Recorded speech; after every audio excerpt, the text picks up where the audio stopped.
Europe पे देख लें, ये ट्रम्प मॉडल जो है ये इंट्रोड्यूस हुआ है, जैसे मोदी मॉडल जो है इंडिया में आया बीजेपी का, आरएसएस का, इसी तरह से ये हमें यूरोप में भी नजर आना शुरू हुआ। अब देखिए ऑस्ट्रेलिया से लेकर फ्रांस तक ऐसे सरबराहान वहाँ पे और ऐसी जो मुख्तलिफ हुकूमतें हैं, ऐसी पार्टियाँ इक़्तिदार में आ रही हैं जो अपना वोट बैंक लेती हैं अपने अपने मखसूस एक हल्के से, नजरियात से। और ये नजरियात बदकिस्मती से मजहबी होते जा रहे हैं। मुस्लिम वर्ल्ड में जो एक तब्दीली आई, वो तब्दीली ये है कि हमने आहिस्ता आहिस्ता जो मजहबी इंतहा पसंदी थी उससे जान छुड़ाने की कोशिश की, और ये मजहबी इंतहा पसंदी भी वो थी जो हमारे ऊपर मुसल्लत की गई थी। मिसाल के तौर पर इन्हीं की तरफ से मुसल्लत की गई, इन्हीं की तरफ से हमें दहशतगर्द बनाने के लिए लोगों को कहा गया, फोर्स किया गया। हमारी वो स्टेट्स, मुस्लिम स्टेट्स जो कहलाती हैं, वहाँ से अमेरिकन ने, वहाँ से बाकी यूरोपियन ने वहाँ पे ऐसे लोगों को खुद ही प्रमोट किया जो दहशतगर्दी करते थे, जो इंतहा पसंदाना सोच रखते थे, जिनको पूरी दुनिया में फैलाया। आपके सामने वो हिलरी क्लिंटन की वीडियो क्लिप आपने देखी भी होगी कि हम दुनिया भर से दहशतगर्दों को, टेररिस्टों को, इंतहा पसंदों को लेकर आए थे अफगानिस्तान में, और फिर हम जब वहाँ तबाही हुई तो हम निकल गए वहाँ से। सो ये चीज़ें हैं। अच्छा, अब जो आपने बात कही वो बड़ी वैलिड बात है कि पहले तो ये कहीं गवर्नमेंट लेवल पे ऐसा नहीं होता था।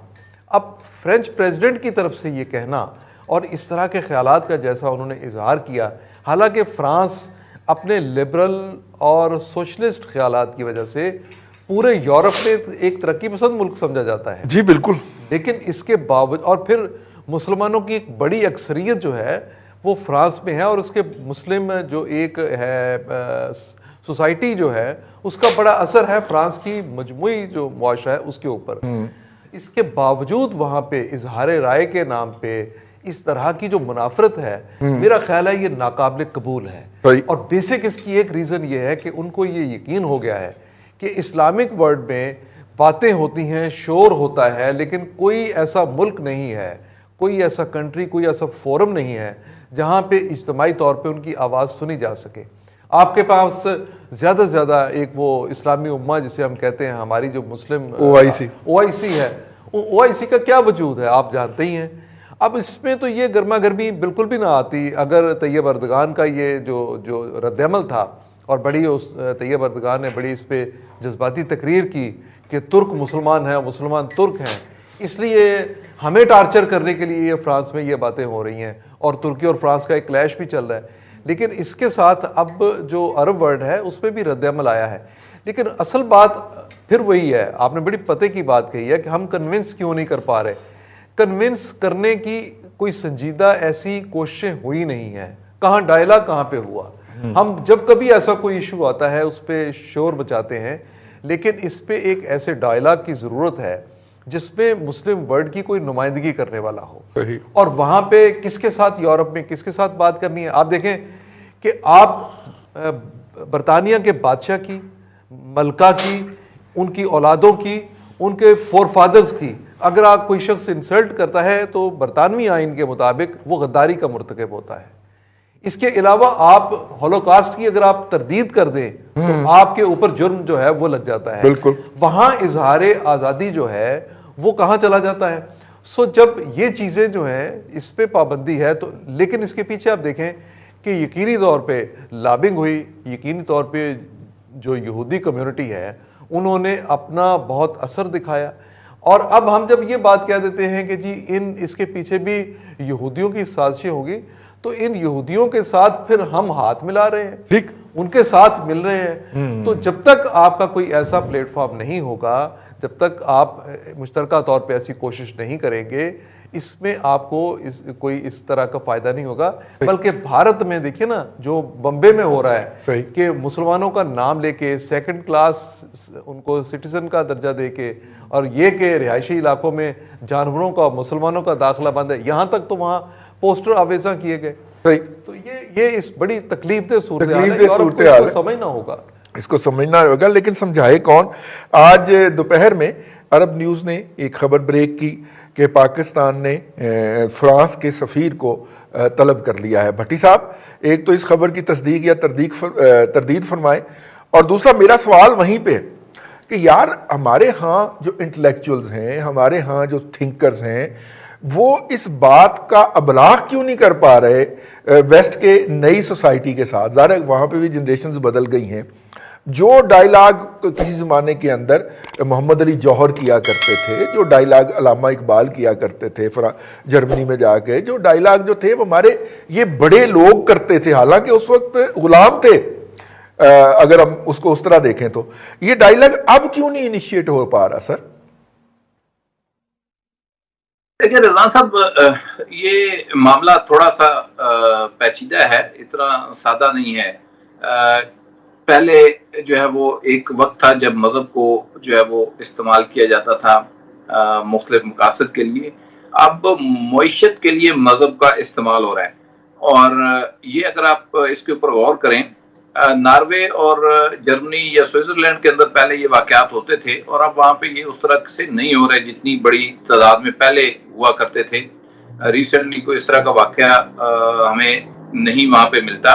काफी हद तक रियलाइजेशन है। अब आ जाए फ्रांस की तरफ कि क्यों फ्रांस ही क्यों, पूरी जो वर्ल्ड है, चाहे क्रिश्चियन है, ज्यूइश है, उसमें से फ्रांस ही क्यों।